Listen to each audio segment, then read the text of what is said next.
This is Changeling the podcast.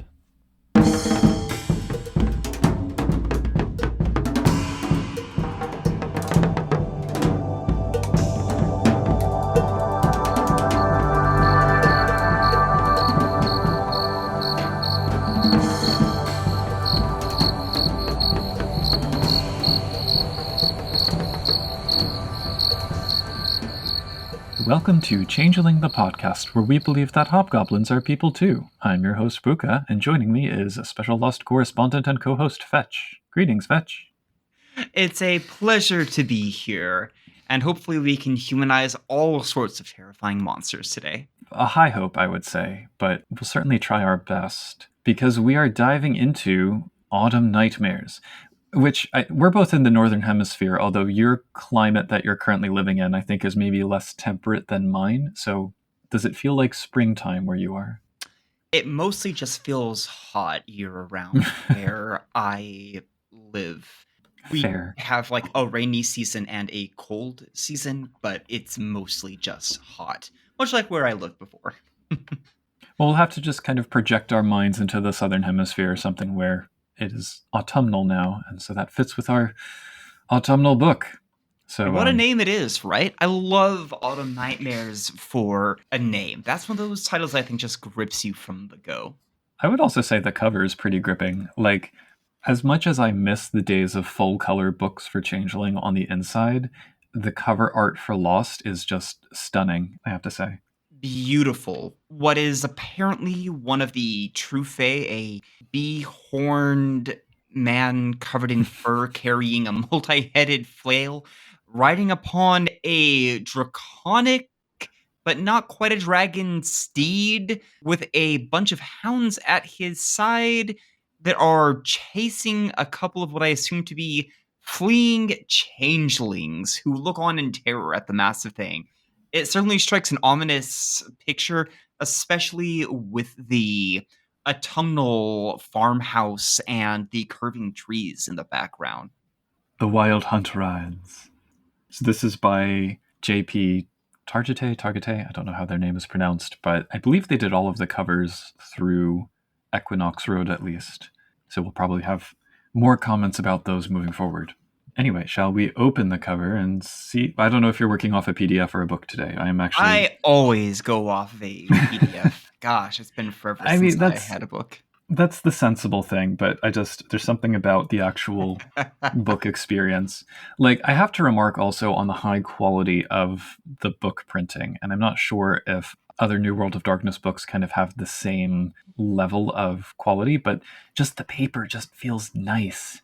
From what I recall of when I owned these books, it was about the same quality throughout. So Yeah. I think if you like this one, you'll like the rest of them. I suppose we should explain the premise of the book before diving into the story. We can. Well, there is I almost didn't notice it at first. On the back cover, there is actually a blurb of explanation, but it's kind of tiny and hidden. Like, there's this little poem that kind of takes up space and draws the eye on the back cover, and you see the silhouette of that same riding Fey Lord on his steed. But then, like, all the way down at the bottom left, it's like, this book includes... So yes, motivations, methods, and examples from the antagonist changeling factions, in-depth treatment of the true Fae, capital Tr, capital F, complete with new potential keepers, expanded information on fetches, hobgoblins, and human antagonists, and dozens of antagonists ready to drop into a chronicle. Bold claims. We'll also surprisingly be getting a look into mortal antagonists, which is a part that I'm surprisingly excited about for this book. So we open up the book to a story, and we're once again back in Miami. I've never been to Miami. I wish I knew, like, 2 things about it, but I don't know. I'm just kind of accepting what the way they describe it here, because I have no point of reference. So Same. I've watched Burn Notice, but I don't think that really counts. The story is actually the one that I had referenced in a previous episode about Peter, a satyr who actually drops the mask, and we see how that looks to mortals.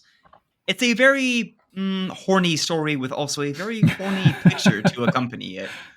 I mean, satyr's gonna satyr, you know? Would you like to summarize it, or shall I? Yeah, well, so Peter the Satyr is a spring courtier who's a double agent for the true Spring Queen out in the Everglades, if you recall our discussion of the Miami court from last time. And he gets away with dropping his mask because it's Halloween, so he has his satyr legs on full display. He heads to the Arboretum, which I assume is some kind of Miami institution, for an autumn court party. There he meets his paramour, Nim, and she invited him. She then leads him into the hedge and ties him down for what he thinks will be a kinky meet cute. But then, oh no, she reveals that his double agency has been discovered, and Autumn has agreed to remove him from the board in order to obtain favors from the other courts. And I would say, like, as much as we have talked about whether it was a good idea or not to have kind of the atypical politics of Miami be the entry point for new players, I think the story actually does a good job at showing a lot of that intrigue. It conveys a lot of information about the dynamics of the courts in Miami. It characterizes its main characters well. And importantly for this book, it also creates the autumnal mood of fear that they're leading into. It ends on a cliffhanger where something is coming. And yeah, I think it's effective. I agree. It's a really creepy ending that follows right on the foothills of a dagger-like twist of the politics that you can get into with Changeling games, Mm-hmm. a topic we'll explore in further detail in later supplements. Yes, indeed. And it's not too long. Sometimes these stories go on too long. But this one, I think, is a brisk read. Yeah. So then the credits page. Interestingly, we have the full list of, at that time, planned 6 books, or I guess 5 supplements on this. And I did check, this book did indeed come out in autumn. All 6 of them came out within a single year, not quite Aw, fitting the seasons. But yeah, they really briskly kind of ran through these. So good on them. that's wonderful. Then we get the introduction, which I thought was interesting because they open by saying that this is about antagonists, which you should expect at this point. And then they get into a very brief discussion about how you can use different seasons for horror, Mhm. but you can also use autumn, the traditional horror season, specifically for stories about transition. It gives us some symbolism, followed by recommending Ray Bradbury stories like Something Right? Wicked This Way Comes as the. I've read that story, and I do think it's a very good one. I just never thought of Ray Bradbury as specifically the Halloween horror author. How do you feel about that sentiment? I mean, I'm not opposed. I haven't read nearly enough Bradbury to like lean into that, but I don't mind. but, We both agree it's but like yeah. kind of a little bit odd, and I think the same thing could be said for the way they explain the concept of fear, saying that it's something external and that the foundation for fear is the loss of control. I just thought that was a questionable basis for where does fear come from? Because I think it can also come from a fear of having too much power, being too in control, not Hmm. feeling lonely or isolated by your position. I would suggest that to an extent, Changeling the Lost externalizes those fears along with a lot of the others. And we see that particularly in this book with the concept of the fetch, but also the idea of as your weird increases, you become more and more like the keepers who begin as an external threat. And then the horror comes from becoming more and more like them. I agree with the principle, but for changelings specifically, I think they are invested in. I mean, they point out in this introduction, they're like, oh, most of the fears changelings will face are external in nature. So whether that loss of control or the fear of the unknown that may wish you harm, whether it's environmental or individual, anything which can be internal can also be external. And they seem to really kind of want to push you in that direction. But they also point out that fear works best if there's, I put this in my notes because I thought it was a great phrase, contrast and respite. And that sort of tempo of intensity that kind of brings you into the fear and takes you out. I thought that was a really good point for them to make. And there's a nice note that when dealing with Fae, logic or illogic, perhaps, is sometimes necessary to defeat them. I love that concept too, and that's something that I'm excited to examine as we go through. I feel like having something more than a sack of hit points, it Right? does make games a lot more fun. So Let's see, put that to the test and see whether the antagonists do hit that sweet spot of, well, maybe I don't want to just punch it to fix it. So, structurally, this book, chapter 1, will be dealing with antagonist lost, so changeling versus changeling, and also humans. They're the more comprehensible kind of foes. Chapter 2 gets into the true Fae and the rules governing their interaction with the mortal world. And Chapter 3 will cover fetches and hobgoblins. As a reminder, a lot of this is Miami focused for people who want to rely on that setting for their game, but I would say the majority of these could be repurposed for any other setting. I agree. I couldn't think of any content in here that, even when tied in specifically to Miami, you could not easily repurpose to something else. Yeah, That's one of the strengths that does serve both purposes. yeah. Just cut out the court politics and you're fine. And also, I should probably mention so I think going into this, given how dense the core book was and it required 3 episodes to get through, this I went into hoping, oh, okay, we can just kind of like breeze through this. Holy cats, it is just as dense as the core book was.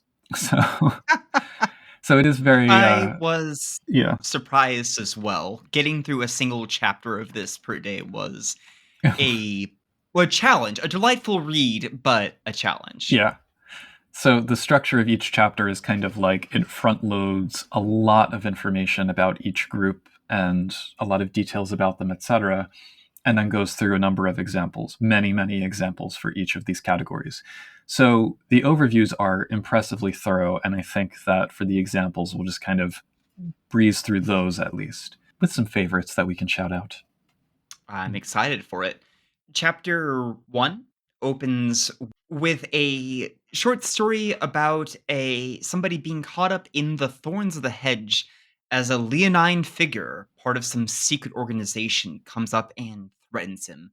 Says that he's protecting the people that the summer court is not. And then he does a neat trick.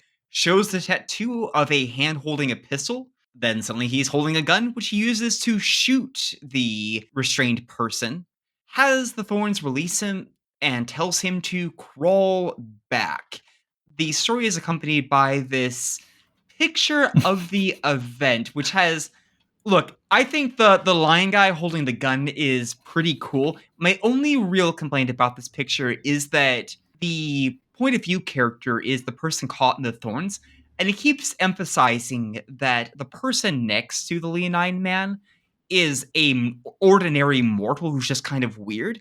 But if you look at that picture, that does not look like a mortal. I'm not sure that the artist got the full artist notes on that one, or that there might have been some miscommunication, because she looks as fey as they come. Yeah. Nevertheless, I Todd the Lion, he is a great character. So I have to show up in like every scene. So yeah, herein are the rogue changelings who eschew the court system and fey society for one reason or another. Though they really seem to hammer on fear as the main motivation. There's also an important note here that affiliation with a season need not entail participation in the related court, and that good antagonist design will consider how the same motivation can unfold differently in different characters affiliated with different seasons and their emotions. So even though we're kind of leaning into the fear angle here, it's kind of like as you read through these, well, how would this character be perceived through the lens of wrath with the summer court or desire with the spring court, things like that. I like that detail because it adds a little bit of extra mystique to the setting. Hmm. Something you might think is purely the safe purview of the freeholds has this element of chaos where you might encounter some rogue changeling who has access to your court contracts, and you may not have realized that they could even do that. Yeah. And it's a nice sort of threat to the idea of community that we get. So there's a line in here where it says that these changelings against changelings, they threaten clarity. I don't know if it's actually a clarity sin on the chart. I can't remember. But I thought it was an odd distinction that they say that other changelings threaten clarity as opposed to body or soul. hmm. Not really sure what that I means. think it's supposed to be the idea because it's contrasted with hedge beasts threatening the body because they'll just jump into nom you. Others threaten the soul for obvious reasons. But the threat of clarity from changelings is the idea of aren't we all supposed to be in this together is what's being threatened. And that central tenet of how the lost conceive of themselves, all of these, they're a community that's gone through trauma together. And then some changelings violate that trauma bond idea. That's sort of how I interpreted it. I guess you might say that they're more of a threat to a changeling's concept of unity, community, Yeah. and trust, which are the only things that are holding all of them together. And there is a there but for the grace of whomever go I idea. Like, if you're a changeling, you think, how come I'm able to hold it together and participate in the system and this person isn't? What has to happen to me for me to end up like them? I'm excited to get into that because they have a ton of detail They on this. do. You'd mentioned how they give several motivations, but fear is the big one. I have a slightly different perspective, which is that they say fear and madness are the most common reasons, and then they list other motivations can include greed, veneration of the others, or an obsession. Well, yeah. And each one of the groups seems to have their own different focus, but the book tries to give information on why any of these motivations might encourage them. I don't think that it always works, but a good attempt. And I also appreciate that we'll be reading about in each section about what might drive you to join one group or another, flip between groups, or even rejoin Changeling Society. Yeah. They really tried to do a mix and match thing here, but it definitely, there's certain motivations that align with certain groups more than others. But we begin with the The mad. Mad! Some just can't process the experiences they've had and never fully readjust upon their return through the hedge to Earth. Few of these lost join the courts, and the high tolerance for eccentricity in changeling society means that only the most overtly psychotic actually get dealt with. So, yeah, fear is a secondary motive here to their madness, and their madness, I read this as like paranoia across the board, that combination. But there are also some who are privateers hoping to placate the gentry, either out of greed because they have no empathy to stop them from doing so, or because they worship the thing that they fear. They do note for the mad that the compulsive actions motivation that often threatens their clarity, but they're rarely like those actions are rarely a motivation in and of themselves, if that makes sense. And in particular, the mad cross over with a lot of the other groups. It's a more fluid distinction. Some join militia or bridge burning bands, which we'll get to. Others become privateers or loyalists. The chief obstacle that they face is, aside from their fear, their isolation from changeling society. But they overcome that in a twisted way, or an antagonistic way, I suppose, through this kind of purpose and belief that drives them. It's recommended that you make them into short term antagonists Mhm. due to their mental instability and, well, the fact they do not socialize normally.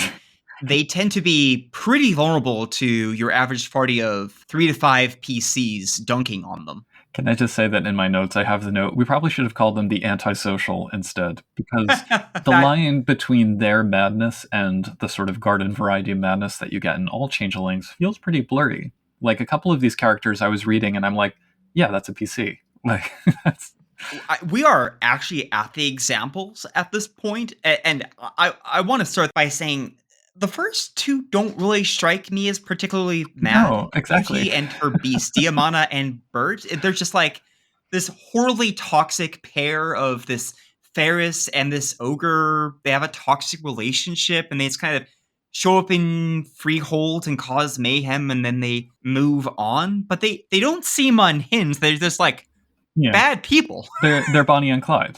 Yeah, Yeah, fun, but not really mad as they describe it. yeah. We also get the ragged beast, the King of Cats, who's a rather powerful fae with an entourage of said animal and a bunch of urban myths forming around him. He's one of my favorites in this block. He has a truly unsettling appearance, including his mantle. A lot of the artwork in this book is fantastic, Oh, and yeah. the moment you see him, you're going to think, oh, wow. You know what he's about. Yeah. Then we have the Glutton, who's a hedge-dwelling ogre who Ah, eats whatever he can, be it changeling or hedge beast or whatever else. But that doesn't mean he's inhospitable, necessarily.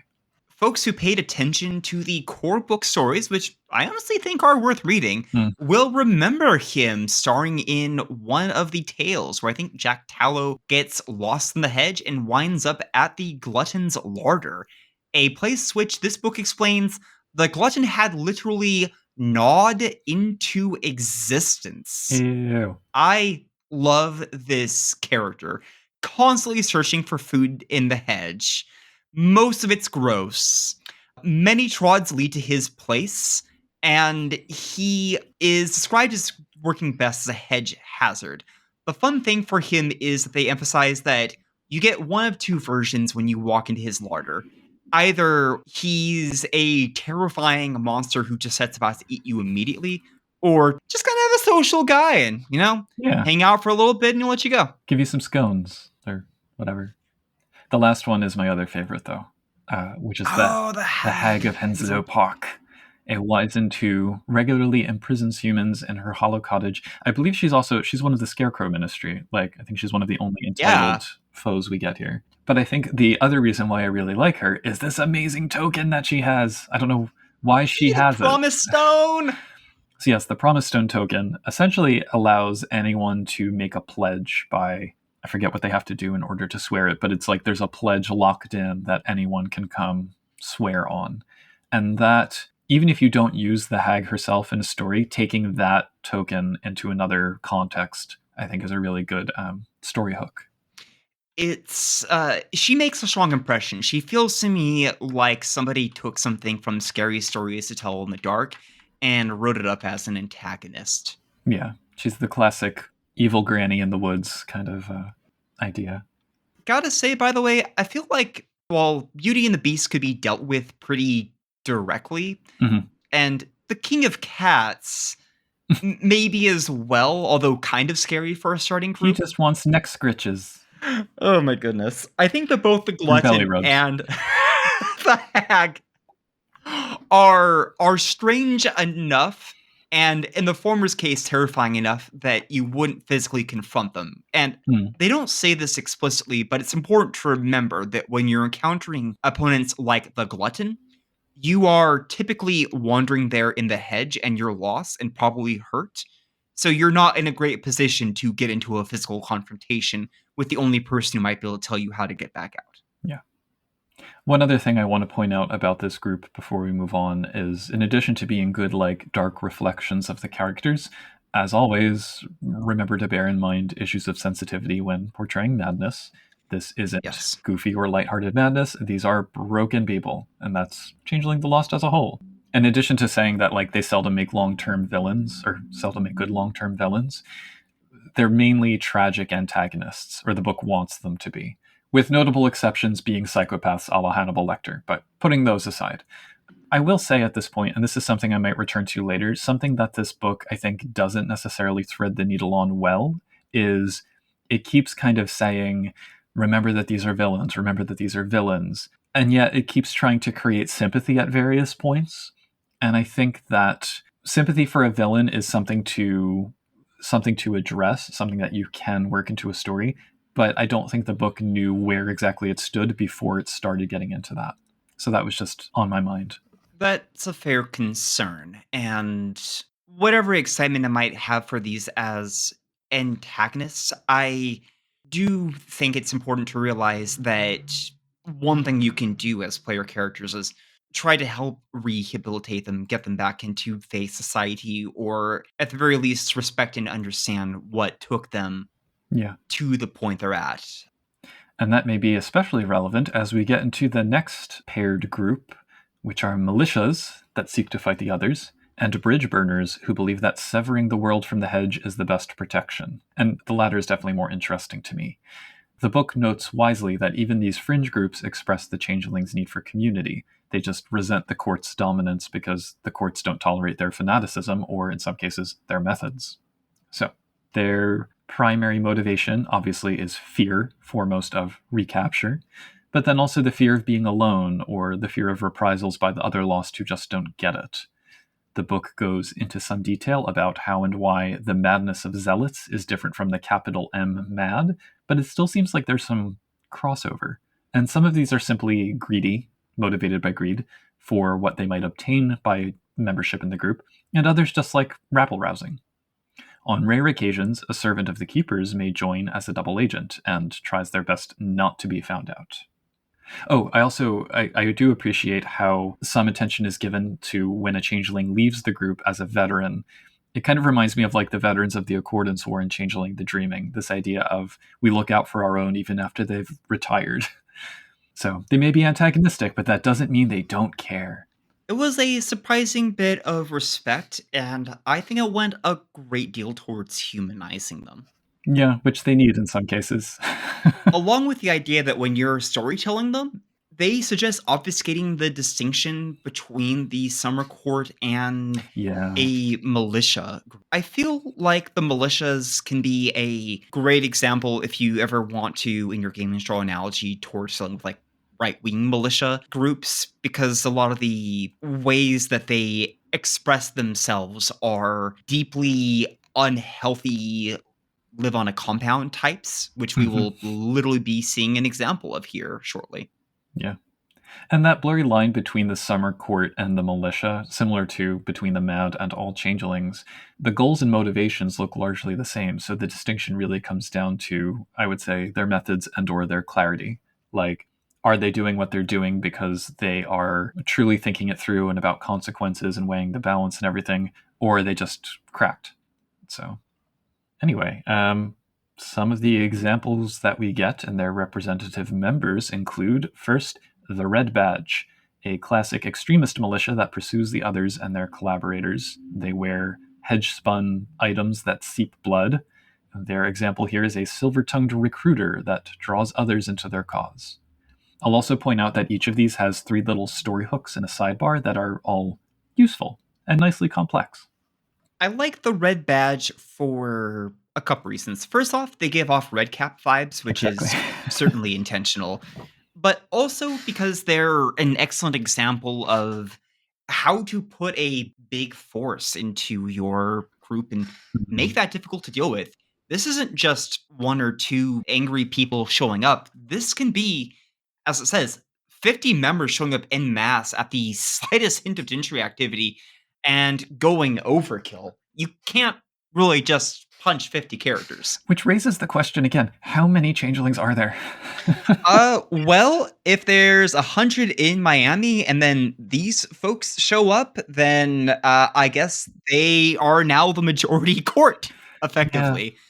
Oh, they do have a compound, it specifies. This is, I think, where I first got that idea from. But yes, the idea that there's that many of them does seem to run against the idea that there's supposedly only 100 changelings in a pretty big city. Don't know how they manage that. I will give this to Lost. I think it is much easier to justify changelings like living in and regularly going in and out of the hedge at different points than in Dreaming.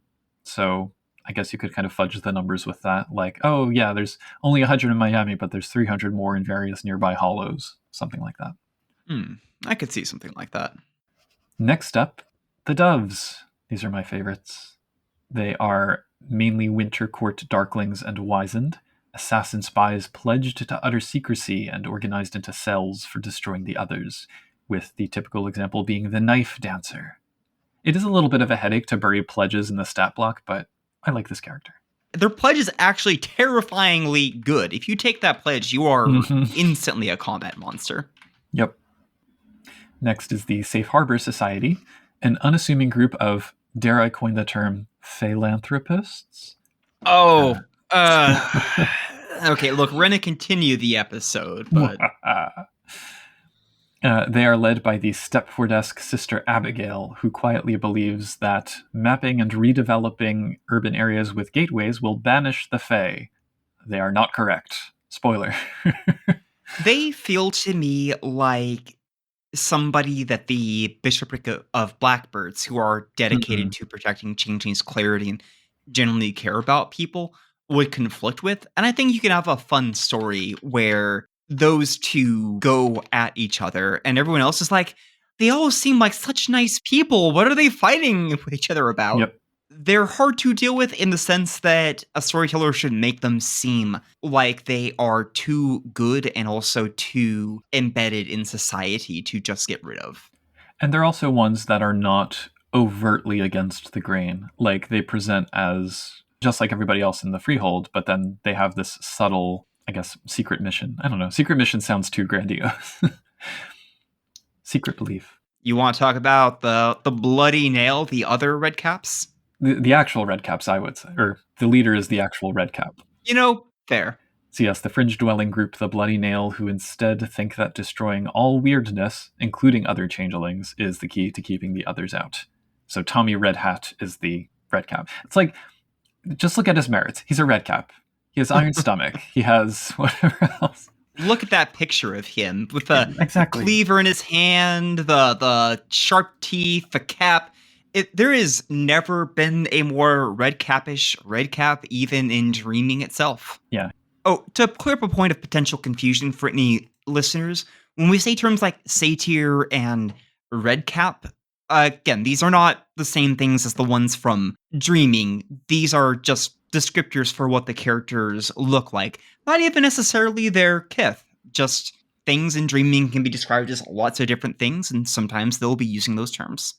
That being said, Tommy Red Hat is as close as you're going to get to an actual dreaming character just dumped in here. 100%. So anyway, so those are the militias and the bridge burners, and there is kind of a pipeline, it seems, from militia fae. Like maybe they kind of start to get more and more uncomfortable with the radical methods of the militias, and they slowly move into the bridge burning societies as like a more, I don't know, respectable method, maybe. I think it's more like despair that they give up on the idea of taking them out and they go, let's just get rid of any connection. Yeah, maybe. Conversely, we then have the privateers, who are antagonists primarily motivated by greed. They try to capture the lost in exchange for payment, either from keepers or hedge dwellers. And then there are the loyalists, who openly serve the keepers, generally out of worship and or fear. There's a really good contrast where it says that privateers expect reward for service while loyalists hope for it. But usually it's a bad bargain either way. I would also say the fear-motivated loyalist double agent type is one of the more compelling antagonist types. Like, I think that's a foe that you could run a redemption arc kind of story with, maybe. Certainly more complex than their take on privateers, which, Yes. note for the future, both the core book and Autumn Nightmares say privateers are completely unsympathetic. They can be complex, but they are black and white villains. This is not the take we'll see in second edition, Mm. which I prefer the more nuanced take that there's a lot of changelings in the courts who, while everybody hates privateers, they realize that at one time or another, a lot of them have taken that deal because out of desperation. So they actually try to not hold it personally against the privateers. They understand that oftentimes it can be motivated out of a sense of fear and desperation. I do really like the idea that they suggest of having a storyteller character call out the player characters if they do help a privateer in some way. Like, they think they're doing the right thing for some reason, this morally complex situation, they get through it, and then this other phase shows up and is like, what in the sweet freaking hedge are you doing? Um, there's also a note that privateers and loyalists may go mad because obviously that kind of work will do a number on your clarity. But if you try to leave the service, in heavy quotes, because does anyone ever really leave the service of the others, they will tend to join the bridge burners out of self-preservation, rather than trying to get in with a militia who despises them and what they stand for. While the privateers might be able to do that, the loyalists themselves often don't get a chance. Nope. Because by the time their clarity is going in a direction where they might realize, oh, I have a problem, that's usually when the Fae go, you know what? You've done a great job. Guess what? You get to come back to live in Arcadia forever. Back in the pretty box. Yeah. And privateers are generally better as short-term, one-off, even faceless foes, while loyalists are a little bit more varied. One can be an ongoing foe, possibly as a prelude boss to fighting a keeper. All that being said, we only get one example, and Strange, isn't I it? guess it's fine. So this is Shuck's crew, which is like a privateer cult of personality around this figure named Shuck. They're all quite mad, apparently. One part Manson family, one part terrorists. Yeah. They are dedicated to making sure mortals and changelings alike are afraid of the true Fae. So are they basically just the Scarecrow Ministry without the entitlement? Well, No, because the Scarecrow Mystery wants to keep mortals away from the hedge and terrible things happening. Shuck's crew are religious fanatics who see themselves as eventually becoming the right hand of the true Fae. Mm. They see a future where they've turned everybody over to the true Fae, and then the true Fae go, "Oh, most loyal servants, come to my loving embrace." But no, in fact, the leopards are going to eat their face because that's what leopards do. They're described as privateers, but they really just feel like loyalists. Yeah, I guess they kind of cross over because they are loyalists who private. I think that's the verb. You don't know what privateering they're doing. They sometimes kidnap mortals on a whim and just leave them on a trod. Yeah, that's Be true. picked up by a keeper. I do like a lot about them, though. Their lair is basically the Texas Chainsaw Massacre / House of a Thousand Corpses. Beautiful. Yeah, there's a lot of flexibility about how they can be put together or used in a story. So next up, we've got mortal antagonists. The text here largely revolves around the idea of don't underestimate the humans because they outnumber you and they have connections. But they are just as susceptible to madness when touched by the weird, whether they realize it or not, sometimes with violent results. There is a good note about how fighting a mortal reinforces the theme of the characters as monsters, creating moral complexity. Because it's like the closest thing that you're going to get to an innocent is probably some mortal schlub. That's right. They don't have magic powers. Yeah, And the alternative, where you might say, well, what if I just fully show them our world, is also a terrible idea because they usually cannot handle it well. yep. And we do get that contrast because the two subgroups that we have here are the non-ensorcelled, who don't quite know the nature of what they face, and the ensorcelled, who do. So on the first side, the examples that we get are bedraggled artist Tupelo Rosie, who was courted and jilted by a changeling and is now obsessed with finding him. There's bouncer/VIP wannabe Roddy von Bastelar, who seeks vengeance for having been conned by a motley, apparently.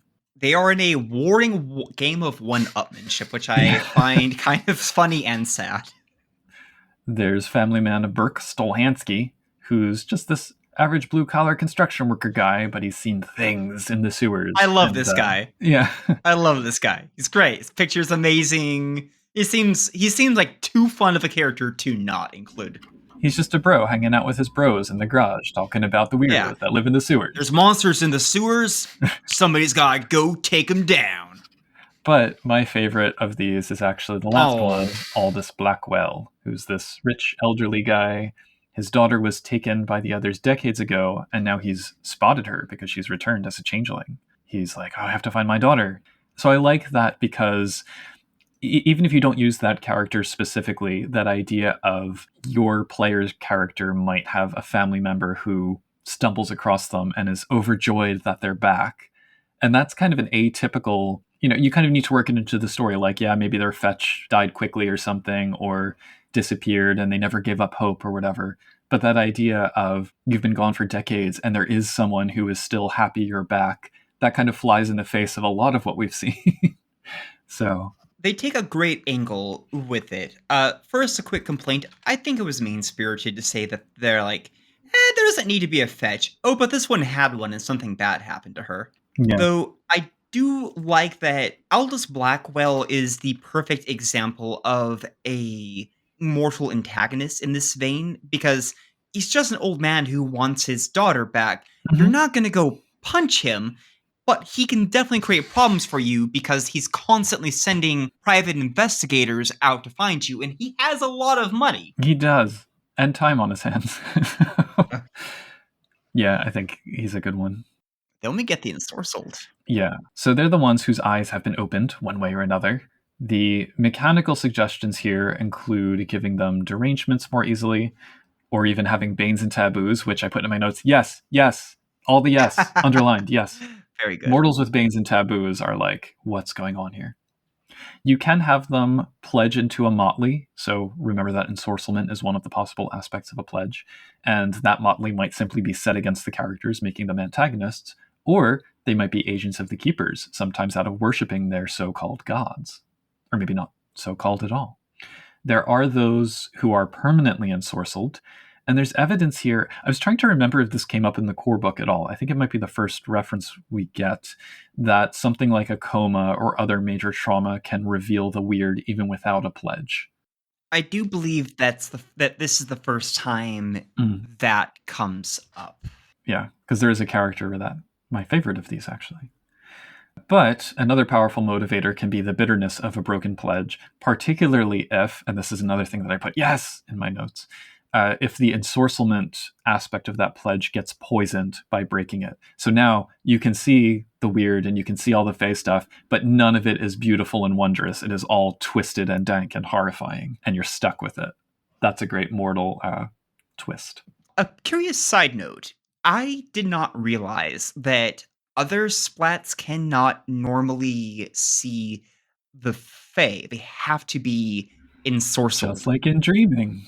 Yeah, very much just like in Dreaming. I'm not sure that's the case in Changeling 2nd edition. I think usually they can see through. I'll have to review that at some point to see how they handle it. But then we have the antagonists. Yes. So burn victim handsome Johnny. uh, so he was burned as a child. His face was restored by the motley of darklings to whom he was pledged, but then they were all slain, and he lost his face again. So now he is hunting the presumed other changelings who killed his motley. Pretty good. It's a sad story and also a great example of what the magic can do to somebody and how desperate mortals can be to get that back. Yeah. Next is the trailer dwelling pig baby, who's the romantic plaything of a keeper to whom she is addicted. All the trigger warnings for her character. Very uncomfortable and not very well handled. Yeah. My favorite, though, is the next one, the quiet, methodical occult scholar Reese Thompson. He lives in a tenement in Gangland. He was shot as a child and woke from his coma with the sight. And I like him because he's sort of this unexpected authority on the Fae that you might just stumble across. You're like, who's this random weird dude who just hangs out in his apartment not doing much? Oh, turns out he's a lore expert, you know? I like where you are going with that, but I was not equally impressed because they didn't give a hook for him being an antagonist in the antagonist book. That's It's fair, yeah. not clear how it comes up. Well, any antagonist is just an ally you haven't made yet. Or something. I also think I like him because I don't like any of the others that much. I mean, Handsome Johnny's okay. But next one is the Haitian drug kingpin Mr. Chamberlain, who works closely with the Winter Court. And there's a lot of Miami-centric stuff with him, which points to the evolving not meta plot that is actually a meta plot. If you're not doing stuff with Miami, he's okay. Maybe the one example I can think of that is completely useless. Yeah. And then lastly, we do get a crossover because we have young vampire Rolf Reiter, who tried being a neo-Nazi because he was desperate for acceptance, and when that didn't work, he fell in with changelings, and now he's addicted to their blood. There's a great note where they say that people mock him and beat the crap out of him all the time Good. because they think he's a Nazi for the fact that he looks like a Nazi. He made poor choices. Made a lot of very bad choices, yes. The bit about him hoping to get in with the other vampires who have shunned him on the basis of sharing Fey blood, which doesn't apparently nourish them any more than usual, it just tastes amazing. That bit I found interesting, but still not a character I Yes. would choose to use, probably. So overall, some good options in here, but I think this chapter also really reinforces the whole say the same thing many times writing style that we glimpsed in the core book. The Mad seem like the fuzziest group blending into the others, but I like the complicated loyalists and subtle bridge burners as being the most interesting ones.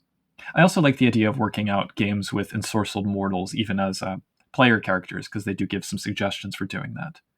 There are also some rich story hooks, but overall, I am feeling the NWAD approach of figure out how to build it into a game yourself. Luckily, there are ample tools and ideas for doing so.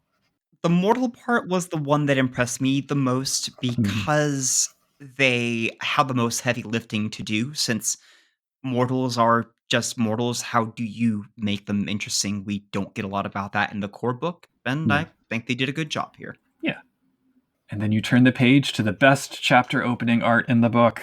Oh dear, this is absolutely terrifying. I love it. How do you describe this, Puka, what we're seeing here?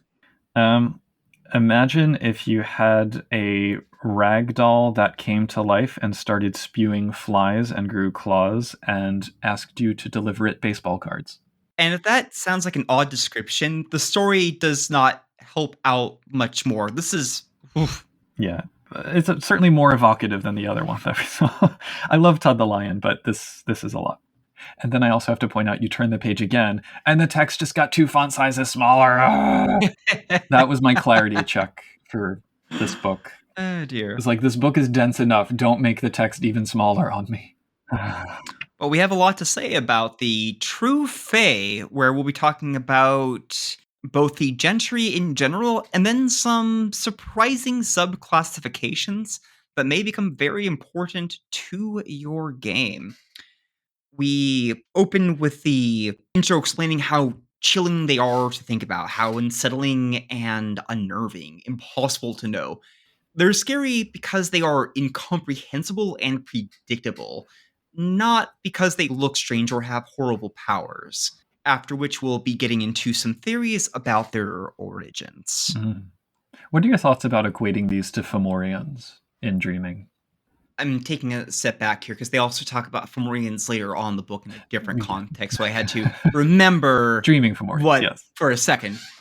I think they work well in equating them to Fomorians in the sense that these are nightmarish and unknowable monstrosities, but I also think that they do not line up nicely because there's a huge distinction, which is that Fomorians seem largely to be disinterested in humanity, Mm.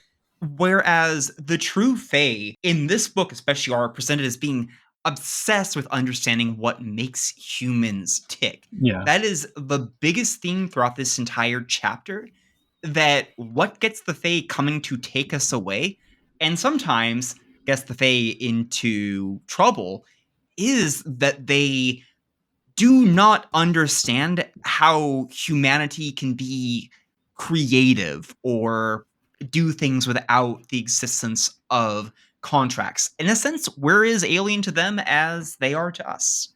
fair. I was going to say I usually associate them with the White Court because the power level, if nothing else, is kind of more on. Like, I don't think an individual lost could take down a true Fae, but a motley of them in the hedge, maybe you could get away with it.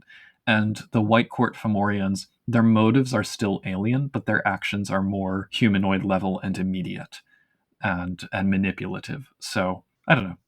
Headcanon. The Fae do have a more numinous vibe when you get to Arcadia. There's a Mhm. note somewhere in this chapter that says that the Fae stats presented here in the hedge may not reflect what they're capable Yes. of when they are in Arcadia. And I feel like that has to be true for some of them because they can do things that you just cannot replicate with contracts. And presumably that's something you can only do in Arcadia itself. In second edition, I think we'll get to the point where maybe they more closely resemble the more numinous Fomorians that have their courts. But I'd like to talk about the origins because I gotta spoil this for you. I was not really impressed by this. I felt like it was mostly a pretty narrow take. They open by saying the Fae either do not know or do not care where they come from. There's a sidebar with a lot of interesting names for them, including demons and terms that are used in dreaming. They're kind of both saying that these are theories that the changelings have, Yeah. but that they're also theories that the storyteller might decide just are true. And I think the former makes sense because, sure, the changelings don't know where they come from. But the latter doesn't make sense because I cannot think of any example of the Fae in this book that fit into any of these categories except for maybe the last two. Yeah, I agree. The categories are gods. Yeah, maybe, they're like Zeus and Hera and Tiamat. Tiamat, and maybe worship created them or they created the worship. They advise be careful about using. I just really did not care for the gods thing. Angels and demons, okay. maybe that they're weird angels sent to punish people, or maybe God's absent and they're just doing this now. Or maybe demons doing something similar. There is a fun example of the creepy preacher who keeps mortals trapped in a thorn bound church, forced to listen to creepy sermons about sins. But then, keeping upon this theme, we have maybe they're angels who didn't side with heaven or hell, which feels like cheating. This can't be a separate point. This is just part of the other one we were already Oh, talking about. see, that's I like that one because You that's like do. the Milton-esque sort of take. Describe the gentle boatman for us. Oh, well, he's the kindest and gentlest of ferrymen. He says so himself. You can't leave the banks, but if you want to hop on the boat, Yeah, no, I think to your point earlier, he's not as inscrutable as a Fae should be, but I like him as a character. I think I would actually like him more as not one of the keepers, but a sidebar about crossover is that mages think the true fae are dream creatures. Most others are basically unaware. The werewolves think that the true fae are male jinn, which, as I recall, are basically godlike, yeah, super evil spirits. Next, we get aliens. The obvious overlap with alien mythology. I think it's a it speaks for itself. yeah. I think it's a little bit weird to say that they're all aliens, but okay. Then the two I find kind of convincing. That they're all embodiments of sin, that they're different vices given form. Hmm. I could believe that based upon how they act. But also the idea of a nightmare factory, the most common theory, in fact, they kind of say for near last that the Fae are born from human nightmares. There's a bit here where they suggest that maybe the Fae dreamed up humans so they could have a place in our world. I thought, Yeah. that's unsettling, but also fantastic. The only part of this that doesn't make sense is where they suggest that maybe the true Fae created nightmares. Like that, okay, cool, but how is that an origin? Well, it's the chicken and the egg metaphysics that we get in dreaming. That idea I see. of who came first, the mortals who dreamed or the Fae who gave them the ability to do so. And yeah, Do you have anything more to say on the origins before we get into the Inamorata? just that Tiamat's my favorite of the examples they give as a possible god. And also with the crossover, we'll get to this later, but the options for Promethean crossover, I looked at this bit in the sidebar and I was like, yes! But yes, the Inaborata. Yes, I had forgotten this existed at all. These are idols or statues that they leave in the world, giving influence over an area. Nobody knows how they're created or placed. Sometimes they're actual statues. Other times they seem to have just grown directly out of the landscape, like pull themselves out of a rock wall. They're not quite an anime, but almost. Since the Fae are known to struggle with creativity, it's speculated that either mortal cultists create these, which I'd still like you to explain the rock thing book, or I find this more compelling, it's the remains after a Fae dies, Yeah. which has another potential consequence. They suggest that researching them should be interesting, and I agree, looking to where these things came from, even the book doesn't give us much inspiration for it, should be a fun point. And then the mechanics for it. Within 1 mile of the statue, this is horrible. A reminder to our group of how dice rolls normally work in World of Darkness, a New World of Darkness. Normally, you succeed on 8, 9, or 10, and you re-roll 10s. They explode, and you can keep adding successes. Ones do not do anything. Within 1 mile of an Inamorata, however, everybody loses the 10 again rule, and ones subtract from your successes. Yep. That's horrifying. It's like you're bringing in the old World of Darkness botch rules. Yes, except there's nothing you can do to change your difficulty number, so it's somehow much worse. Well, and the thing around that I want to say is there's story possibilities here, which I don't think they get into enough. Because it is uncertain how these are created, I can envision a story hook where it's like a powerful Fae sends a slightly less powerful Fae to fight the Motley. The Motley slays them, and they create this, like maybe right in their own freehold, they create this debuff statue by accident. I also kind of see it as it's that lingering presence of the Fae that allows this little needle of the weird to pierce its way in. And for the keeper behind the scenes, that makes it easier for them to come into the world. So it's kind of like you can't win even if you defeat them angle. But I like that. I like that angle. Before we get into the examples, one last thing to note is that changelings can touch the inamorata to gain glamour, but Yeah. they suffer a temporary mild derangement and nightmares. I gotta say, does not seem worth it. They kind of become a glade, but twisted. I mean, a lot of the things in Lost I see are dreaming concepts that are ported in and then flipped in a way. So this is like an anime combined with glade and made not good. So You already mentioned the examples. Do you want to take the lead yeah. on those ones? So we just have three here. One is the Nymph of Red Springs, a statue who makes people lusty, and you know, do with that what you will. Notable that the statues, the lust effect and the other special effects, the other two we'll see, these are mortal effects only. The other Yes, effects affect everybody, but they're special effects that mess with mortals in the area. which can still have repercussions for the lost as well, for sure. There's also the Oak Man, who is a humanoid tree in a remote part of a local park that, as people approach it, they begin to act as though intoxicated. And then the more remote barrow called the Dragon Mound, which is a huge and sinuous structure that, as you near it, you have is it you fall asleep and then you wake up with like a snake venom effect or something. It's that if you sleep there, it can literally poison you in your sleep. Yes, as though you've been snake bit. And I do like these as story focuses and setting elements. Anamurata on the whole, even though there's not much guidance on how to design them, they are very customizable and you can structure a story around them. Yeah. In fact, I wish there was more about them. There's also this cute little sidebar on hide fruit, a goblin fruit that looks like a pomegranate seed, and if you eat it, will hide you from the others. There must be a comprehensive list of goblin fruits somewhere on the internet, right? Someone must have done that. Oh my goodness, there would be so many. If not, note to self to create one. Next, we have 1,000 horrid faces. Yes. This section goes into understanding what the Fae look like and why they care about humanity. First off, Fae can look like anything, even something completely inhuman. I hated this. Uh, uh, did you hate it because of how unsettling this gets? No, it's just so many words to basically just say, do what makes sense. Okay. Like, you could have just said, do what you want. That's a good point, but I'm still going to give them points for a couple things. One is the one talking about how a true fae just happened to look like somebody's ex-wife, and it was just deeply unsettling for them.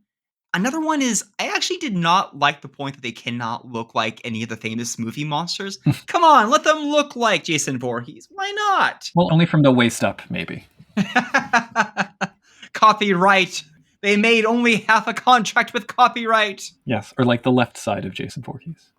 Final note is that while in Arcadia they can make themselves look like however they want within the range of the story, on Earth they are trapped between a human form and a quote-unquote pure form, which is just monstrous. Oh, and they can speak any language, including supernatural ones.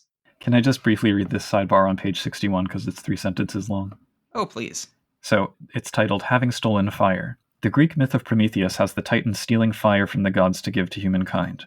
A few changelings have speculated that the true Fae are the gods from which Prometheus stole the flame, but in doing so, robbed them entirely of its warmth and strength.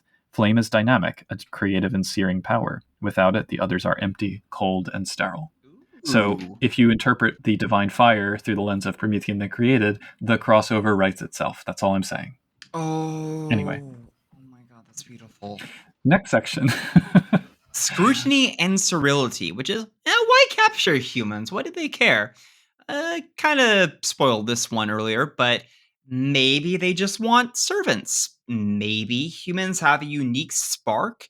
This is where they get into emphasize the detail that the true Fae study mortals. Mm-hmm.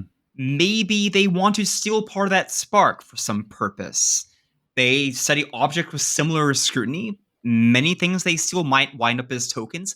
I just love the detail that true Fae might show up and just, steal some old business cards or bottle caps that you have lying around and just, why? Maybe they're sterile and want children, and they can turn mortals into more of them. Maybe it's because they just struggle to create anything and they act out of emotions. Yeah. I have a thought on which one of these is my favorite, but you were going to make a Well, comment. What was so I just like the line that some believe, as noted, that whatever lurks within the human heart is a resource able to be milked or leached from the lost. And it's ugh. like flesh crawlingly good. But it kind of equates with glamour in the dreaming sense. I mean, the bottom line is they are borrowing invention and creativity out of curiosity and or need, and importantly, without empathy or understanding of rules other than their own. And that fascination with the magic of the world has echoes of like Dark Ages Fae and Fair Folk to me.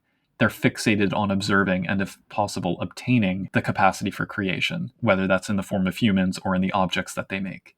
And it points to the mechanic we get later where they can like break things to absorb its glamour. Next up, we have the keeper archetypes. They are said to be archetypes that once the Fae set, they cannot change, which suggests a kind of immutability about the Fae that I find a little bit weird. The section also goes on to say that some changelings actually have pleasant memories of their time in Arcadia, but such memories are always tainted. Even kind hearted keepers cannot just be kind. There is a piece of art that is truly heartbreaking that accompanies this Oh, section.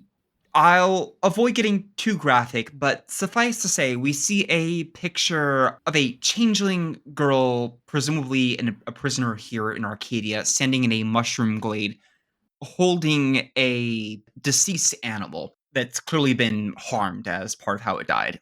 And standing over her as she looks up, pleading at them for explanation, is this Fey Lord whose face looks a little bit like the Grinch to me. I But was just gonna say that. Yes, it's the Grinch. it is kind of like shaking the blood off of his hands, and you get the impression that he doesn't get why she's so upset that this has occurred. It's an evocative moment for showing just how alien the phase mindset can be.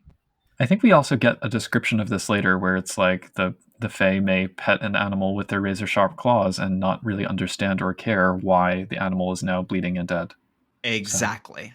The archetypes that we then get into are the child. They act like literal children, treating the changelings as toys, often passive aggressive bullies. One example changeling was treated like a baby, being like how kids play with baby dolls. The doctor, cold and methodical, their logic may be alien, all about stimulus and response. They torture people with their endless studies. They sometimes keep changelings as nurses, which seems like a terrible fate to have to be party to that torture that they inflict.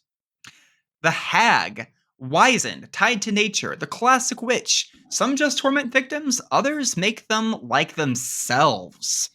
They can turn into various animals and they are cannibalistic. The hunter, sometimes the beast, sometimes a huntsman, never the prey. There's a creepy story of a prey human being put in a different biome in a mansion every day, making it feel like they're going through some horrifying analog horror situation. These Fae keep beasts. The knight may be a literal knight or just knightly, acts chivalric, may take quote unquote squires. Some look quite modern. The lord acts like a noble and employs the changeling as a servant. Always cites propriety and justice when punishing, so that they can feel distant from the very real harm that they are inflicting upon people. The paramour acts like a lover, but this is not consensual. Some keep a harem that compete amongst themselves. That's all I'll say about them.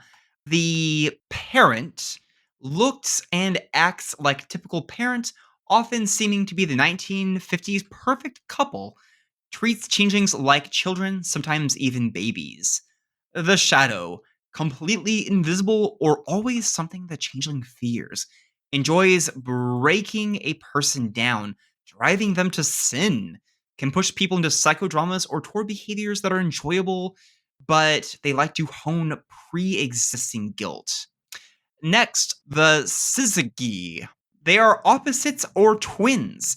They sometimes double the torments inflicted, Other times, they pull their changing wards into opposite directions, putting the changelings into impossible situations where they cannot possibly please both and get punished anyway. And then finally, the trickster. Cunning, amoral, often has animal features. Also makes them suffer to get basic necessities. We end this section with a note that keepers cannot get pregnant. This part seemed really uncomfortable. They can impregnate people occasionally, but it creates a hobgoblin that dies in a few days. I don't see why they needed to even say that. They talk about sleeping with someone who's already pregnant and the child guaranteed to coming to Yeah, term, but having this was a uncensored. sidebar I didn't need, frankly. It's just a lot of stuff that was really, really intensely uncomfortable. What were your thoughts on that section before we get to a fiendish society? Well, I mean, I think a lot of the archetypes are just that, archetypes. They're pretty self-explanatory, and some of them certainly I find more interesting than others. You can do things. The Lord, for example, what I was actually thinking of was a lady, which is the Queen of Hearts from Alice in Wonderland. Like, has rules, has expectations. They may not make any sense, but you better figure them out, or she's going to cut your head off. Like that sort of thing. So, and they're also, these are keepers specifically. These aren't necessarily every true fae that you meet will fall into one of these archetypes, nor necessarily every keeper, but keepers tend to gravitate towards these roles. Next, we have a fiendish society. They do sometimes collaborate or gather in groups, but it's unclear whether they have a true society. Some, it seems like they might be more like a bunch of neighbors with a loose collection of promises between them. It seems the Fae don't like hanging out with equals, however. There are some common activities that changelings notice. The infernal bargains, bartering. It's unclear why the Fae do this, and they'll often seem to trade things for incomprehensible value, such as spending a lot to buy a changeling that they then just keep in an attic, just doing nothing at all with them.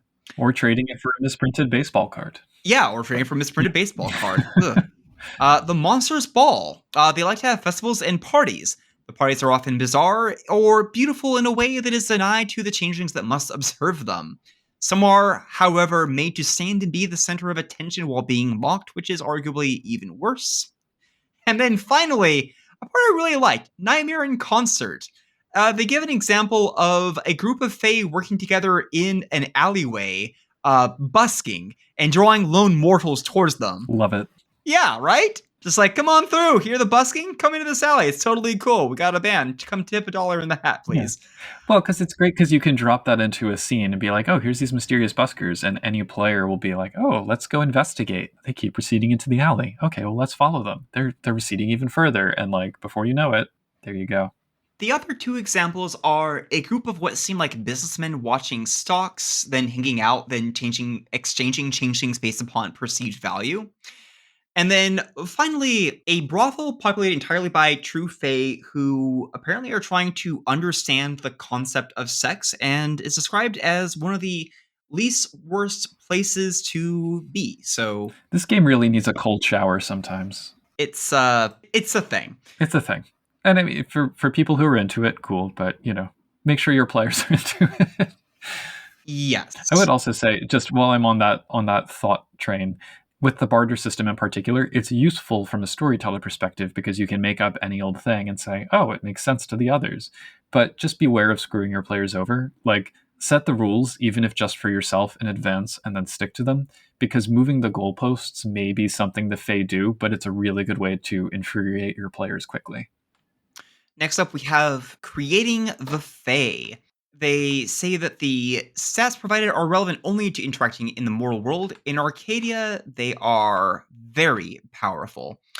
The Fae can have up to 6 slots and attributes or skills, which is interesting because changelings can have up to 10 if their weird gets high enough. They recommend giving them more Fae merits than mortal merits for obvious reasons.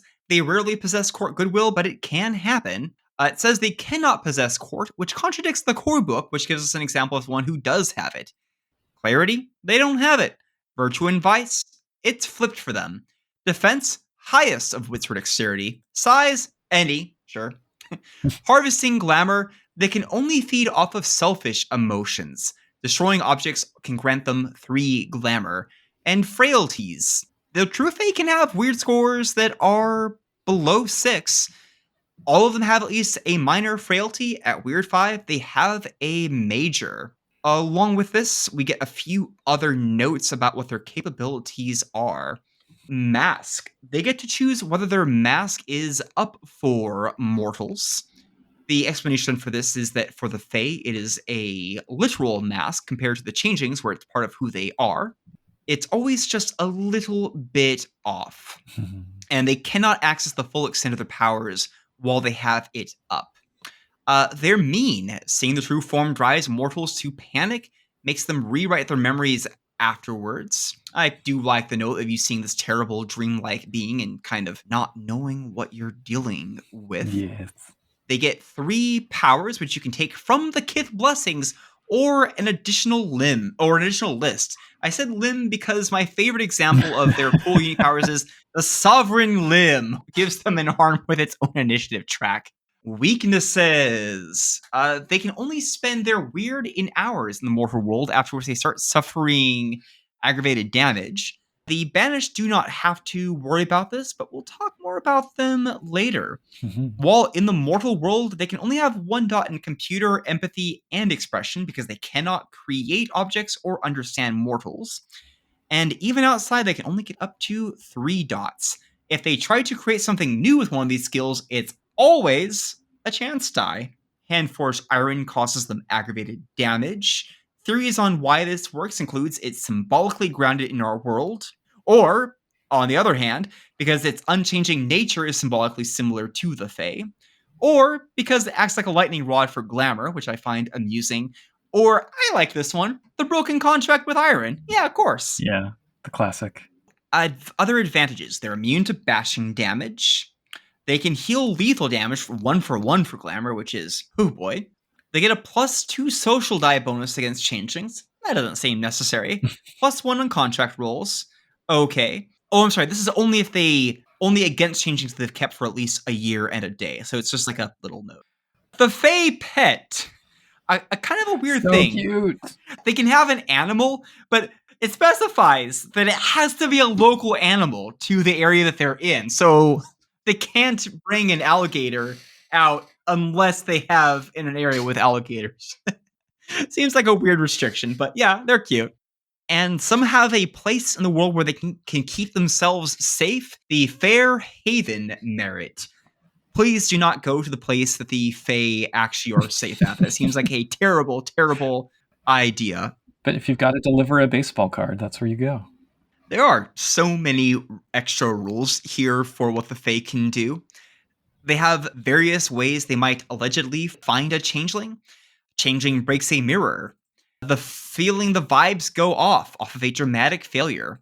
Dropping a knife and having it stab the floor might create a noise to attract them. Speaking your name 3 times within a certain period will let them know where you are. And also it says here, nowhere else in the book, that the true Fae love ravens and crows, and if you kill them, it will anger them like nothing else does because they see them as pets. I wonder where that part came from. Oh, I'm sure it's just like a lot of the folkloric stuff here I like more than the more mechanical. So like the dramatic failure piece, I'm like, yeah, the knife falling in the floor, perfect. Absolutely using that. An obsessive agenda explains that in addition to the usual kidnapping of people, there's other reasons they sometimes visit the world, opening with truly the best thing, inspection. Like Jack Skellington, they're just here to observe how weird our world is. Beautiful. The rightful ruler, they want to rule over the freehold. One of the example characters thinks they can stay forever if they are in charge. Chrome Tooth's Last Days describes a champion among the gentry who's looking for somebody to replace him. He's a big old truck, but he gains strength as he fights. Truck-kun.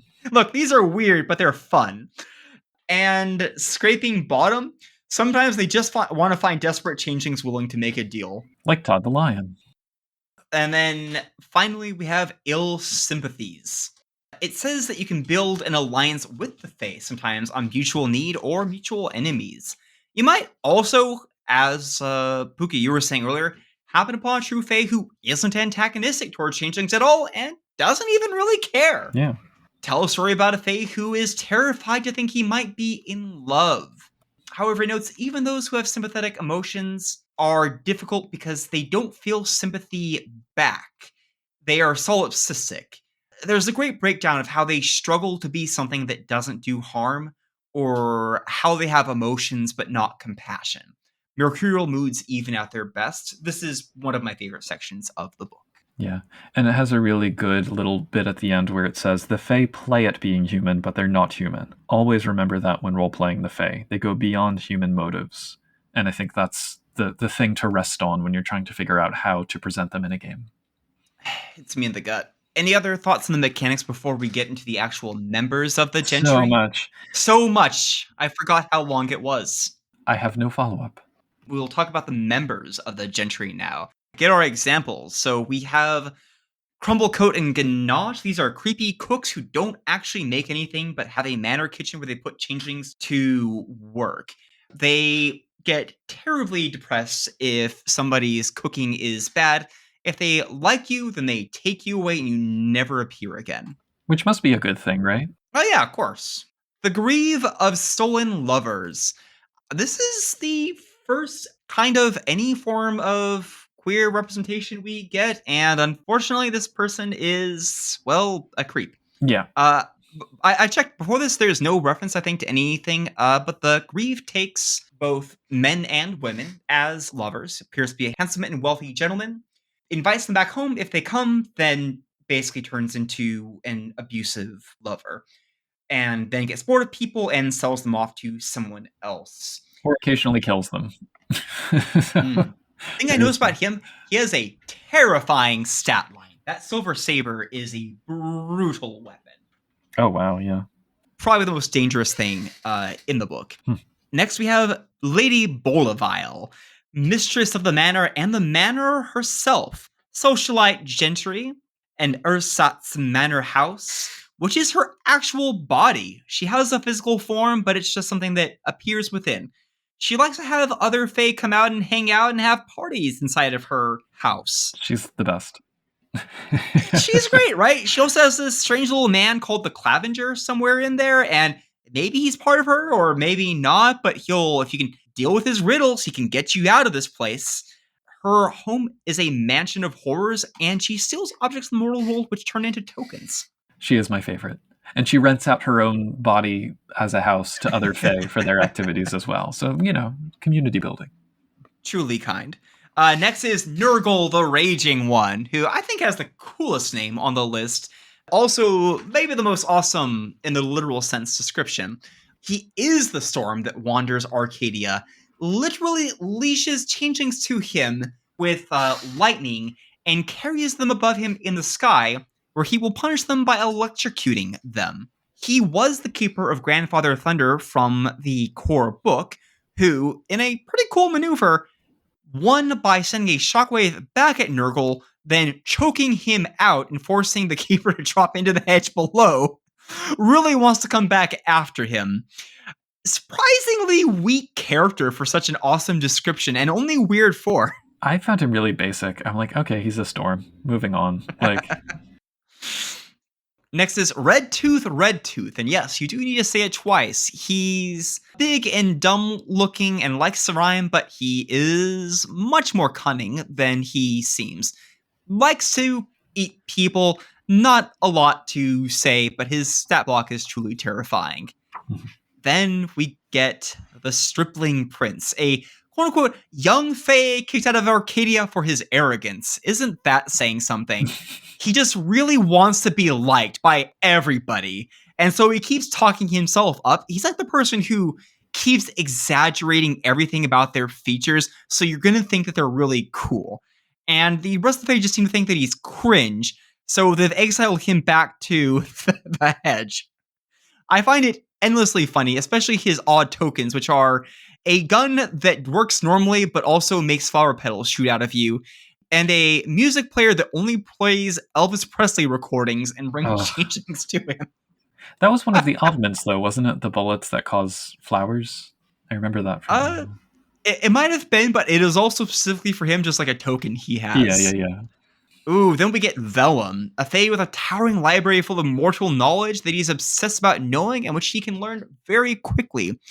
He says he sends changelings to abscond with things, but it's unclear at what point somebody switches from being a kept changeling to being free. I'm never clear on how that distinction is meant to work.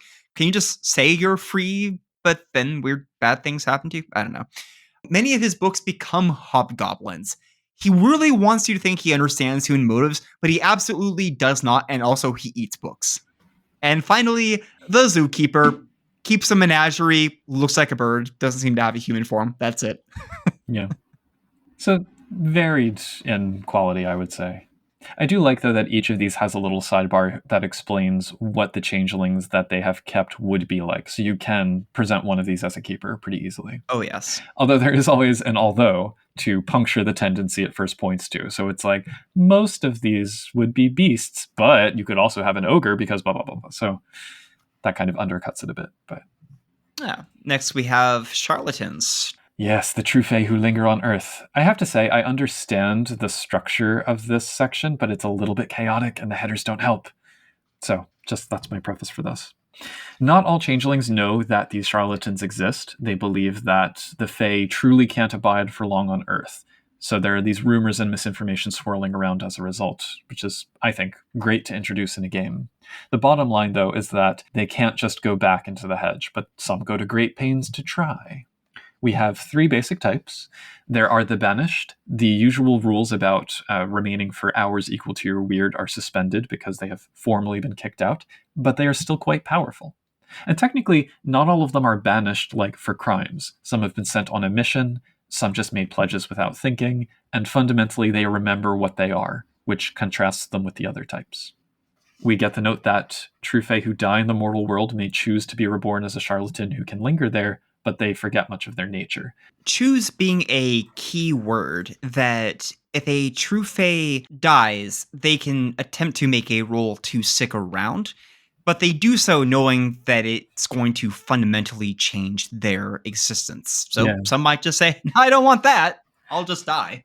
And importantly, at the top of page 87, there's a bit where it says they have built up a kind of immunity to whatever it is about the mortal world that kills the true fae, but in so doing, they have barred themselves from easy return to their homelands. And gee, doesn't that sound like Changeling the Dreaming and Banality? So, a little bit like the Changeling way. But just looking for connections. And then the third is that some true fae will observe mortals so closely that if they truly methodically come to fully understand and mimic them, importantly, without using their fae powers, they can abide on Earth for each day they keep up that process. If they use their fae powers, it resets the clock immediately. Then they have weird hours to get back or whatever. So if they go through this process, it allows dreaming, it allows some creativity, but it may suppress Arcadian memory. Things like contracts become instinctive, they can only use tokens via catches, etc. And this last one, I find it probably the most interesting of the 3 and most conducive to the idea of a sleeper that we get later. So if you get one into your party of changelings and then later there's a reveal, it's like, ooh, story possibilities. They're my favorite too. My only complaint is that the book also explicitly says the Fae can never truly become what they want to be. I appreciate the melancholic note of them being stuck in that situation, but I think there should be some way that it could happen. I think that opens up a interesting story opportunity that just as the changelings can approach the Fae, that there's something so magical about humans that if one gets it good enough, maybe they can begin the path towards humanity. And hey, Puka, maybe they just have to get a little bit of that divine fire in them. Hey, crossovers. I don't know. I sort of prefer the tragedy option, but yes, either way could work. So aside from the variably repressed memories of Arcadia, the charlatans are a bit more creative. They have subtler means than their usual Arcadian counterparts. They can learn fetch echoes in addition to contracts and mean blessings, but again, these are mostly instinctive. And they can't enter the hedge at all. There's a story hook right there. It's like, oh, trying to push someone into the hedge and they just won't go in. They can still never gain a morality or a clarity trait, and they can never gain derangements. And that last piece points to the reminder that we get here again. They are not human. Eventually, their mimicry will show its problems, but they'd still blend in pretty well with the Lost, I would say. So we get some options for motives and story hooks, which should always relate back to what's keeping them out of the hedge, but not necessarily be focused on getting back to Arcadia. The banished want to do that, not necessarily the reborn or the sleeper types. The more involved mimics might have more complex motives and connections. There's a great sidebar story hook here about a keeper turned charlatan with friends among the freehold. But then I would say, as a storyteller, like, if you do a sleeper charlatan, make sure to create the backstory about what they've forgotten. And then if they do get back into the hedge and then possibly into Arcadia through some loophole, because there should always be a loophole, leave it open-ended as to whether they fully re-embrace their otherness. Like, you want to go back to the statement earlier in the book that the atrocities and horrors they've committed are still on their record, and to exercise caution about the redemption arc thing. But I do see that as a really interesting possibility to explore. I do think that's also a good alternative.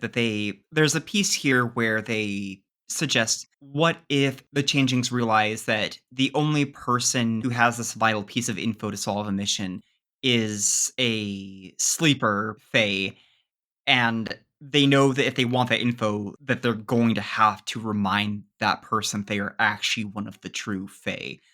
There is such a beautiful bit of tragedy in having that conversation and what kind of responsibility your characters take for the fallout of that. Absolutely. So we close out chapter 2 with a few examples of charlatans. We have the tall blue man who unwisely promised to bring back a truly original story to a more powerful other, and was then exiled until he finds one. And it proves to be much more difficult and frustrating than he imagined, as anyone who's tried to write things knows. I find this one the easiest to identify with. I really like him because he's so arrogant and he's Yeah. just so kind of done with everything, but he can't give up on it. And he kills people in practically a resigned kind of way. The best way to deal with him is, if he asks you for a story, just tell him you don't have one, because he will Yeah. leave you alone. So then there's the Lord of the Gargoyles, who was trying to craft changelings who could fly, succeeded, and in his excitement chased it out of the hedge, where he then unceremoniously died. So then he's been reborn as this rooftop dweller who hangs out with the gargoyles. There's the Shrike. She had a meet cute with a mortal serial killer, and now they're weirdly codependent. Yeah. And the Ringmaster, who runs a carnival and occasionally arranges abductions for a more powerful True Fae patron. You didn't care for these as much, I think. I thought that the tall blue man was a lot of fun as a great example of how one of them could be done, but I felt like they kind of missed the mark with the other ones, particularly the mortal connection one. I get that they used the Shrike as an Yeah. opportunity to show that the mortal connection isn't always something loving, but I feel like, well, this isn't that far from what the True Fae are already like. Why not take this as a chance to show me some Fae that I would not want to kill? That's what you were going for, right, book? Yeah. So then overall, this chapter, I mean, there's so much here. And this might be the chapter where I saw the most connections to other games in both the old and the new World of Darkness. I think it's also where it's most acceptable to go all out in description and complexity, because individual keepers are both so central to an individual character's backstory, but also potentially central figures in a plot for your chronicle. I mean, fewer words repeating the same ideas would have allowed for more particular development, but it is still a solid overview on how to build these. Because in the core book, they were somewhat vague. So this was helpful. Yes, it's a lot of fantastic detail on the True Fae. While some parts of it you may be able to dispense with, I think the chapter on the whole is an excellent read for inspiration. Yeah. And then last but not least, we get a creepy story about a psychopathic child fetch to open chapter 3. You'll be hearing my name a whole lot right Yeah. about now. Now, the story itself is kind of creepy because it's this cop interrogating this kid who clearly doesn't understand the concept of fear. But, Puka, what I can't help but think is that the picture, that just looks like L from Death Note. I wish I were more familiar with Death Note so that I could respond. But I'll say, sure, yes. And I will say, fetches really are quite interesting. So incorporating them Thank you. is yet another mini game that I'm excited for here. So beyond the initial considerations that we saw laid out in the core book for designing a fetch, there are some additional things to consider included here. First, where was the character, physically and metaphorically, when they were abducted? How human is their fetch? And I don't love how it sort of tilts at they're fundamentally all sociopaths. I don't like that. I think it should be a little bit more nuanced. But Another thing I don't like that they get into with that, with the dehumanization, is later on we're going to see them describing fetches using the term "it" or yeah, putting quotation marks around gender, and that made me intensely yeah, uncomfortable. Fetches are they're people. yeah, exactly. And that there's a whole philosophical debate to have around whether or not there are people and how one determines that, which is a whole can of worms. Maybe we'll save that for another episode. But going back to design, thinking about what aspect of a changeling does the fetch most reflect, possibly in a twisted fashion, all of this helps define their role within the story in parallel. And the three suggestions that they give here are as a target, so getting into that moral quandary around finding, hunting, and killing a fetch, whether it's one's own or another's, as adversary, because they might just be violent people, or they might be summoning risk, like they might call the gentry, or just be highly self aware about what they are, or as a foil. So, this is my favorite, where you can focus on the differences and how they do or don't fit into the world, the mortal world, or the changeling's life. I'm reminded again of our interview with Pete Woodworth talking about his character's fetch, and it's like they were a foil, but not necessarily an antagonist. And I enjoy that. I also wonder if you could do some kind of system like Wraith where players play each other's fetches, but that's a separate Hmm. consideration. So yeah, to your point, the game is inconsistent about making them sympathetic. Like you're given tools here to play them as characters, which expand on the core book's advice for doing that. But given that it's unclear about the extent to which they understand what they are and how they might apply that knowledge and how that might vary, it runs against this tendency to try and like make them human. I don't know. It's a little bit muddled. It really is. It would have been better if they just leaned into the idea that fetches should be something that you can generally feel sympathy towards, but keep in mind that not all of them are sympathetic, because as we'll get into with the rules for making fetches, some of them might have just been built less human, and that's not their fault. Yeah. And speaking of those rules, we get plenty of crunch here. First, we Oh, get yeah. we get 18 new echoes. We're not going to read these all out, but do you have a favorite? Ooh, do I have a favorite? First, I gotta say, I like that they give us these. I find them so much more fun than the ones that Oh we yeah, get from the core book. But favorites, okay. I love Summon Shard. It's dumb, the ability that you can just like summon a glass shard out of nowhere and stab somebody, but I just really like it for some reason. that's fair. Yeah. But also, craft a fetch beast, which lets you make fetch animals. Yes. Uh, does require a sacrifice part I do not love, but the part about having a fetch with a menagerie of animals and a phase steed, pretty cool sounding. I have a thing in my notes about wanting to make a fetch cat lady who's unaware of what she is, just compulsively making hedge cats. But I love that. and I would want to create some of my own, but I imagine they're difficult to cost appropriately, and the mechanics are sometimes a little vague here. So, but yeah, they're great for flavor. I quite like the second fetch one. Like you think you've killed your fetch, and Yes. then it comes back. They have a bunch of clone powers. And a lot of them are sort of themed around shadows and mirrors and reflection, which I really dig. Okay, so milestone merits. Is this a thing anywhere else in the Unwad? Because I was struggling to recall. It comes up in the Changeling 1E core book, Yeah, but I don't know any other mention of the term milestone I merit. don't either. Yeah, It's not mentioned in the core book for New World of Darkness. yeah. I mean, I'm fine with it. It's just so yeah. In this instance, we have 5 alternate options for the broken mirror milestone merit that you get for killing your fetch, and I like these. I mean, they continue and complicate the story, so it's not just okay, you've killed your fetch, you're done.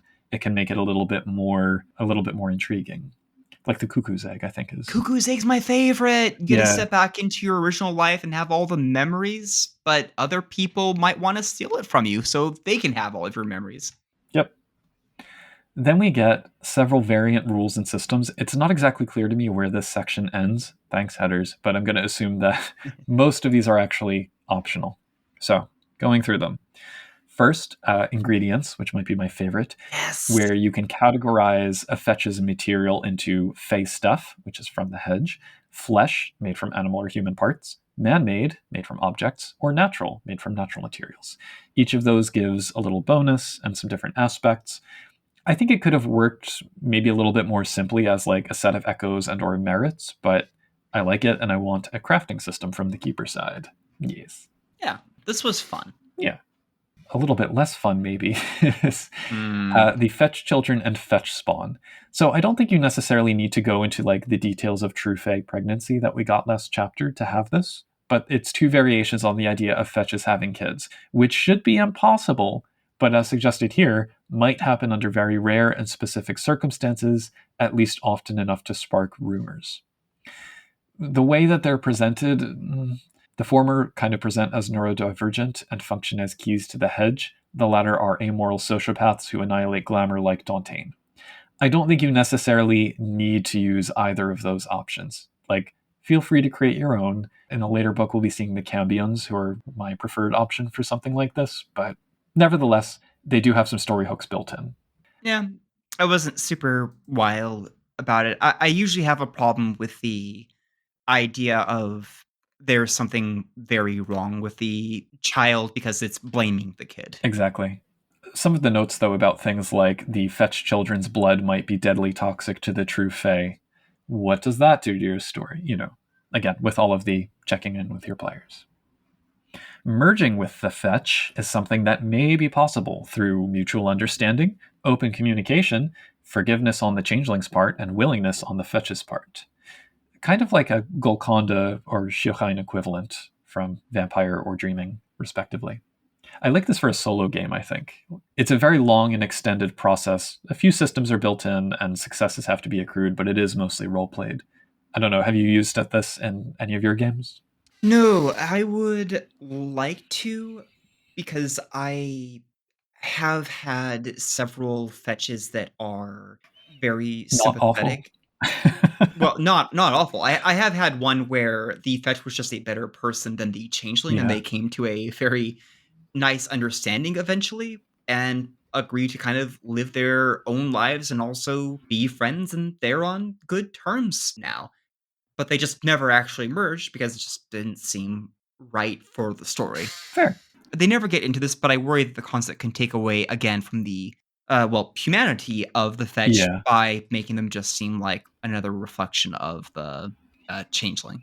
I think the way to handle that might be not to have it as the changeling is subsuming the fetch, but as it is truly a merger of equals. And you see like examples of that elsewhere in World of Darkness. But yeah. That makes a lot more sense. Next up is weird consumption, which happens when a fetch gets a taste of changeling blood or flesh out of desperate survival instincts. The example they give is like the fetch accidentally bites their changeling attacker, and then they become fixated on the idea of consuming it. If they fully eat a changeling, they become animalistic cannibals that starve to death unless they continually consume other fetches, tokens, goblin fruits, or changelings, the last of which adds to their weird score and slowly makes them more and more powerful, but ever hungrier. I mean, it gives a good, compelling force of nature foe, but it's really not good for much else, I would say. I didn't like it for a couple of reasons. The first off being that with how much you have to eat at the very beginning, Right. it seems practically impossible that they would gain anything. But also, the irony is the second thing is because they just straight up add your weird score Yeah, to theirs, like you eat one or two decent weird rating changings and now you're a weird 10 fetch? What? It exactly. Yeah. doesn't seem thought out well. Yeah, I wasn't as into it. Fetches can also have catches, which grant them advantages but allow others to break their power. There are only 5 listed. I really wish there were more, honestly. They are pretty cool. My favorite is the blood of my blood, which is that if the fetch should touch the blood of the changeling that they were made to impersonate, its otherworldly heritage is immediately revealed for the space of one scene. The advantage is a little bit less interesting, but I just like that. You know, that's the kind of thing which you could present as an accidental, simple, dramatic thing to happen in a moment. My favorite is the fragile creation This is great if you do want to have the antagonistic fetch, Mhm. because this trait makes them completely immune to all harm unless you know it's one vulnerability. Yeah, they're all good. There are then some examples of reasons why changelings might want to kill fetches other than their own, for which they don't get the same kind of catharsis. They may get favors from the lost in question. There's this random throwback reference to the Alec Bourbon story from the start of the core book. I'm like, oh yeah, that was a long time ago. The raw materials of a fetch work well for tokens, or you can trade them at the goblin market. You can get various benefits from eating parts of a fetch, glamour from eating their eye, dreams from eating their tongue. Maybe not eating their tongue, it just says like using the tongue. Keeping their tongue, yeah. Yeah. Echoes from the toes, although that's a clarity breaking point. And dirty secrets from making a tea out of their ears. Or just an attribute bump from some other organ tied to a prime attribute that they had. Those were disturbing, and again, I feel bad for the fetch, but honestly, I love all of the ones about harvesting them for body parts. It's so creepy and fey. Yeah, and I think you could build a story around antagonists other than Lost doing this, or other Lost doing this that the motley of your players has to like contend with. Ooh, Like, that's a good what if idea. your fetch you have a good relationship with has been targeted by another motley? And it's hard to get any support because all the other changelings are like, so what if the motley wants to kill your fetch? You know, who cares if you have a good relationship with them? So Oh god, that's so touching. and Aw. Grizzly. So, anyway, so I think the two sections after this are not optional. First are court attitudes on fetches. Briefly, Spring is torn between the desire to move forward and the principle of sweet bloody justice of reclaiming one's life. Mm-hmm. Summer considers them enemies, hands down. Autumn wants to destroy them, but to understand them first, and vivisection is sometimes involved in that, as a tie in to the previous item. And Winter focuses on killing their own fetches quickly and quietly. Just practical thing for them to do. Absolutely. And they're nothing if not practical. Tell us about the fetch town, though. Oh, yeah, there's a town of fetches. Was it population 300, half of which are fetches? Because there's some keeper that just can't stop making fetches. What a place. And then there are crossover options. Probably the most interesting one is crossover with mortals, I would say, because they do ingratiate themselves into mortal society. But then we get the notes that their blood doesn't nourish vampires, it gives them nightmares instead. Werewolf fetches are ill advised. Keepers take note. For mages, they are not considered sleepers. Mages may be curious about them, but attempting to make a fetch of a mage, the fetch will go insane because they can't perform the magic they have the memory of doing. I feel so bad for those ones. Yeah. But then the existential questions raised for the Prometheans. Oh, like if you combine the advice here with the rules for mortals in the core book and run a fetch game, there's so much you can do with this. And I feel like this might be the one of the next games I have to run. Anyway. Oh, a final note is that fetches are not affected by a lot of things like disquiet and disbelief, which can make them interesting pair ups with, well, again, Prometheans and mages. And kind of essential if you're going to have crossover. So Tell us about those sample characters. yeah, so we get a few examples. We have Michael Bartok, a cutthroat and glitzy lawyer who lies best to himself about his own nature.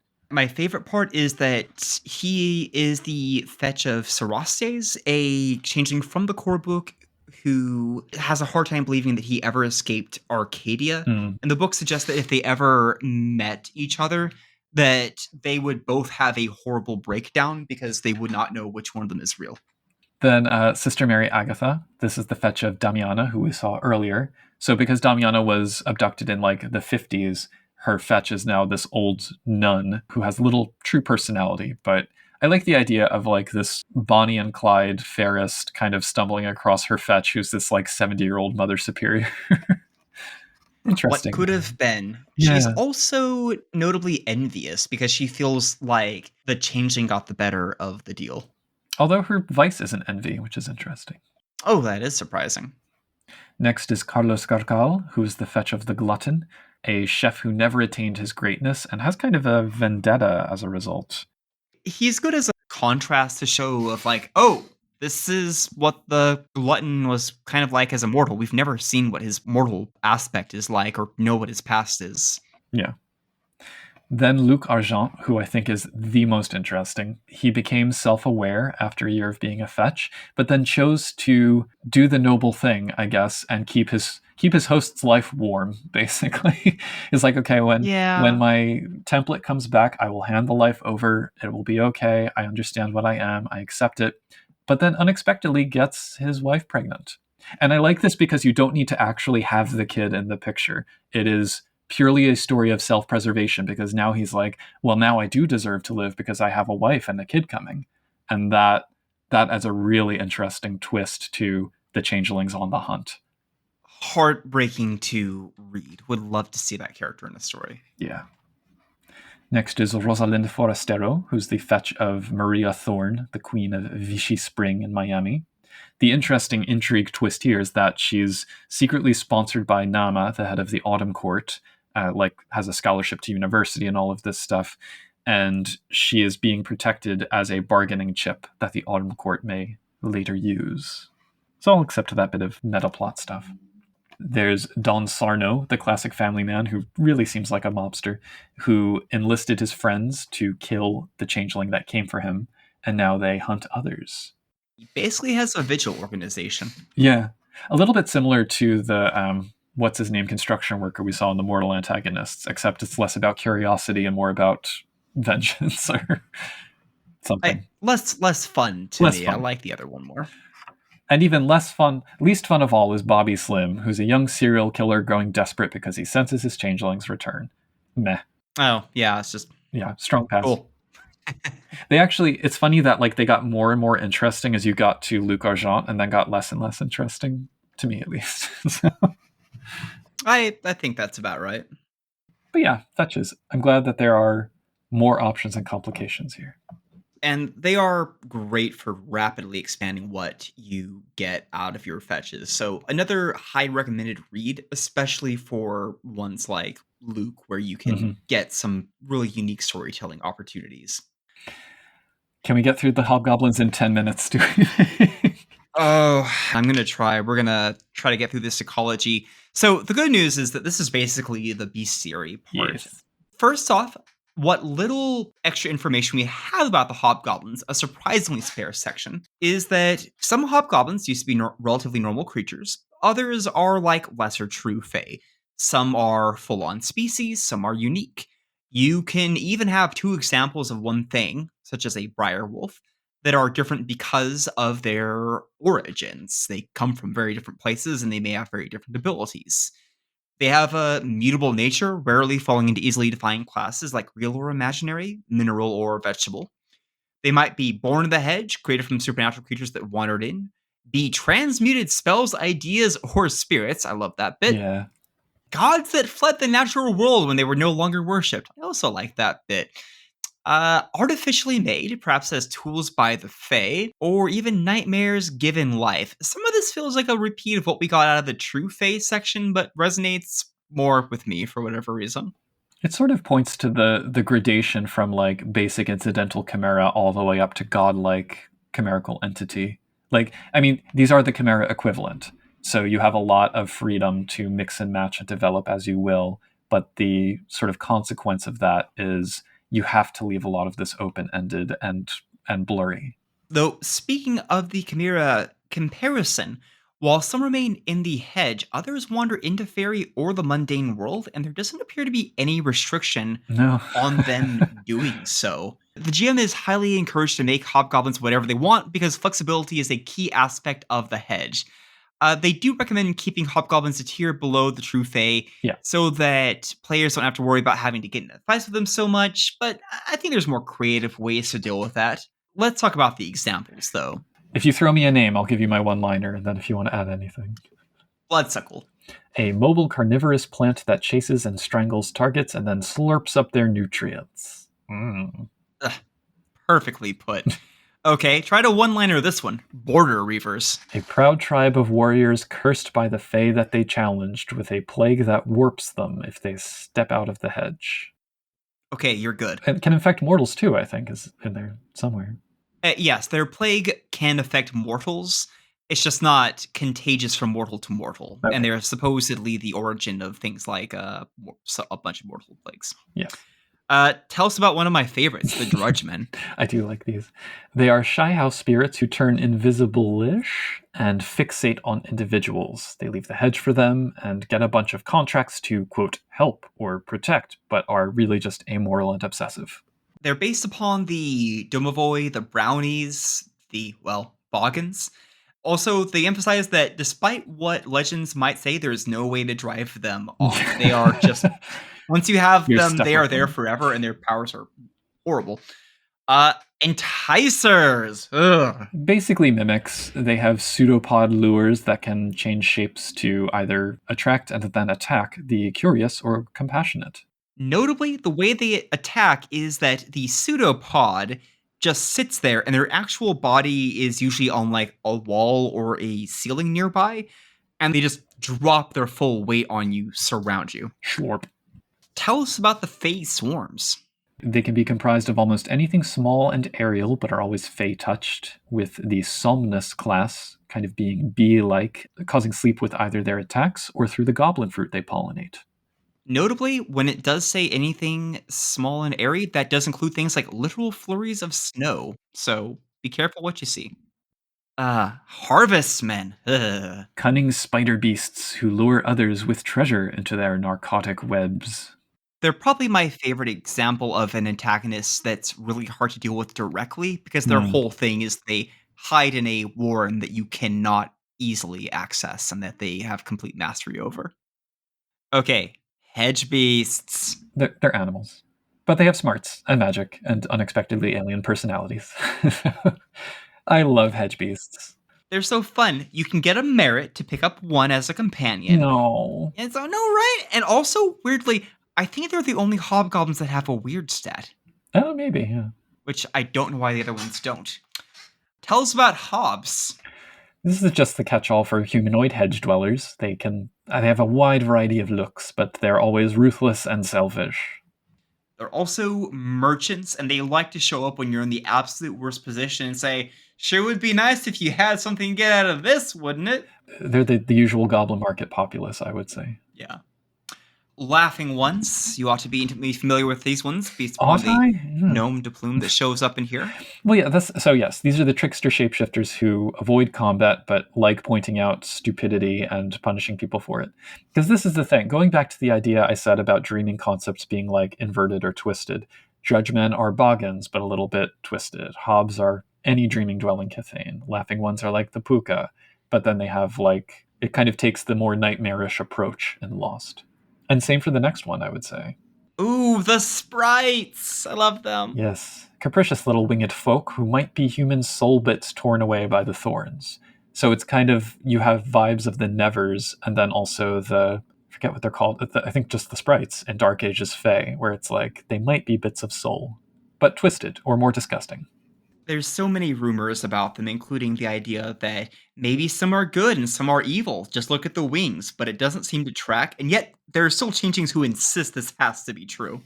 Speaking of wings, Bioshrikes! Ugh. yeah, basically harpies. They are human avian hybrid predators with awful tempers, and they are covered in infectious filth.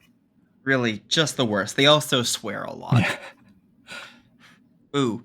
Now, for something that gets really weird, Mm. will-o-wisps. Weird in multiple senses.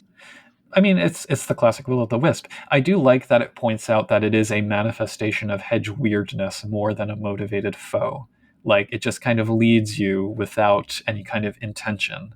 But there are other things in the hedge that are aware of this and will capitalize on that.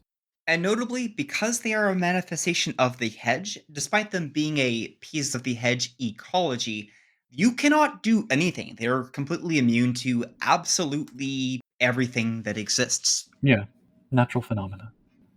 And finally, the weird mites. Ugh. Yes. So tick-like parasites that drain glamour from their hosts, and numerically, between the number that you get infected with at once and the rate of glamour and or health drain, these things are like, how do these not just kill anyone that they infect? Right? They can like drain 18 points of glamour a day from the host, and once they've all drained 10 points from you, they cause a point of lethal damage as they explode outwards. And so Right, if you 18 have, damage. yeah, you're just dead. Yeah. Like I don't know. I would not want to use those, but That's the book.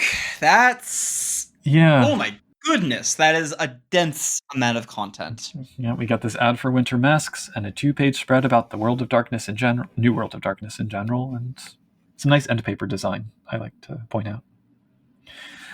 So yeah, overall thoughts. I absolutely adore this book. I think for storytellers looking for quick antagonists to populate their game, it's a great resource.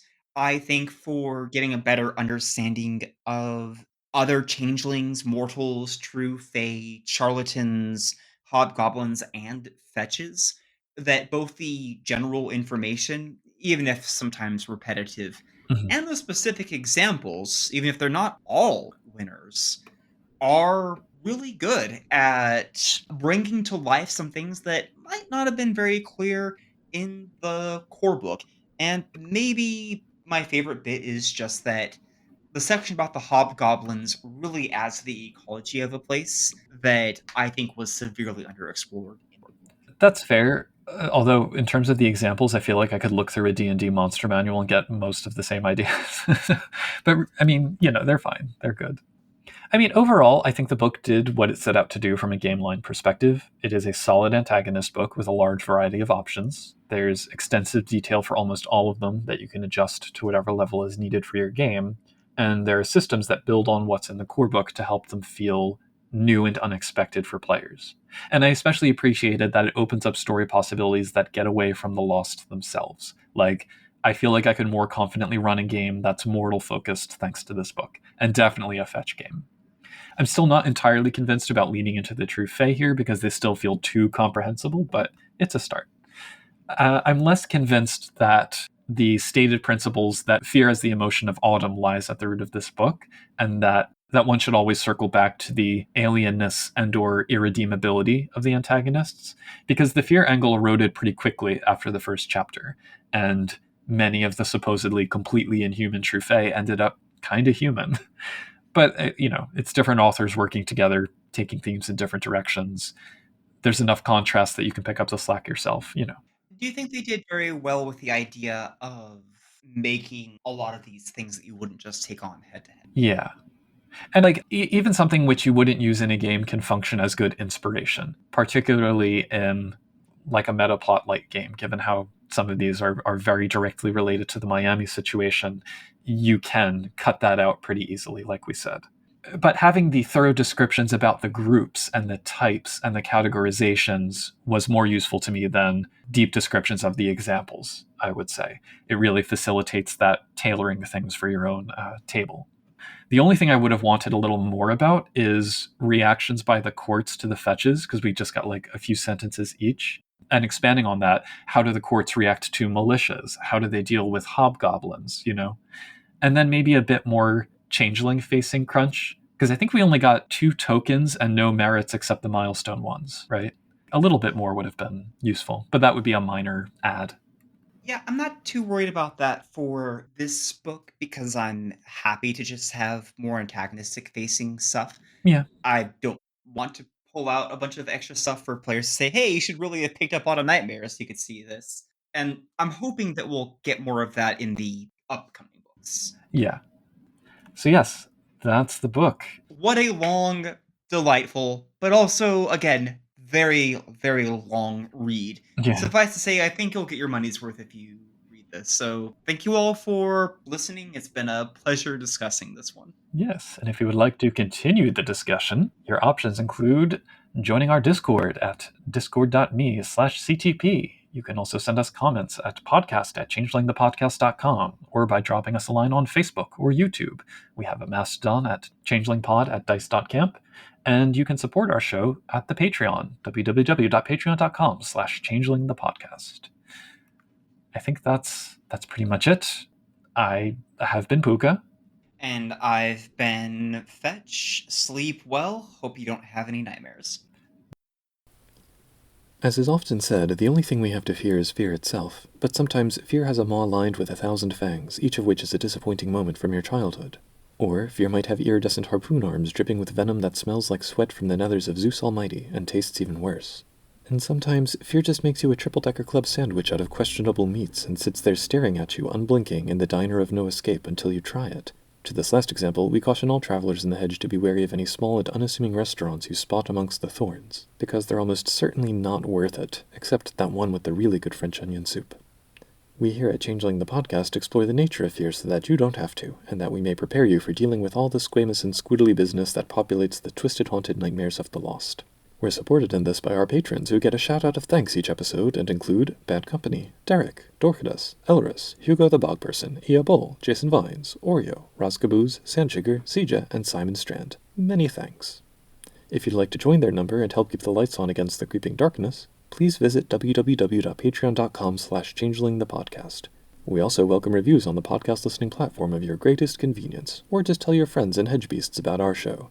Thanks very much for listening, don't take candy from a keeper, and until next time, keep on dreaming.